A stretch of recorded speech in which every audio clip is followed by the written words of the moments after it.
my name is Jacqueline Herrera, and ever since I was young, I have been interested in what's in my food and what I'm putting into my body. Now, many of you have heard of the brand Kit Kat, Kraft, Campbell's, or Pepsi, or some of these brands shown here. Please raise your hand if you have ever consumed any of these foods. Well, if your hand is raised, you have eaten a genetically modified organism, and these genetically modified organisms could still be inside you.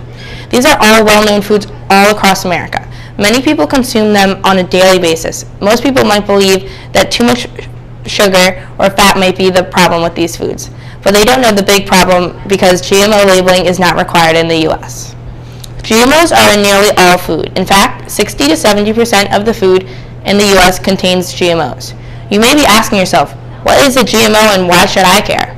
Well, genetically modified organisms, or GMOs, are genetically modified foods. This means that they are modified in a lab before they are planted, so they become the so-called perfect crop.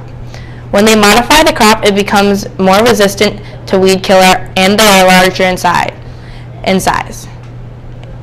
Here are the top GMO foods grown in the U.S. 94% of soy in the U.S. is genetically modified, and 90% of the farms in the U.S. only grow genetically modified foods. GMOs are very common and terrible for our health and the environment. GMOs are detrimental to the earth. When farmers plant GMOs, they are genetically modified to survive intense weed killers, like I mentioned earlier. Because of this, farmers spray more weed killers every year, causing weeds to grow stronger. In fact, between 1996 and 2008, U.S. farmers sprayed an extra 383 million pounds of herbicide on GMOs. That amount of herbicide weighs more than the Statue of Liberty, or even 2 Statues of Liberties. This is awful for our health because we consume these foods that were sprayed with these strong amount of weed killers, which leads me to my next point on why GMOs are bad for our health. Like I just stated, GMOs are tragic to our health. In fact, the American Academy of Environmental Medicine urges all doctors to prescribe non-GMO diets for all patients. This shows how GMOs are really atrocious for people. If doctors think people should not be eating GMOs, then I definitely don't want to consume them.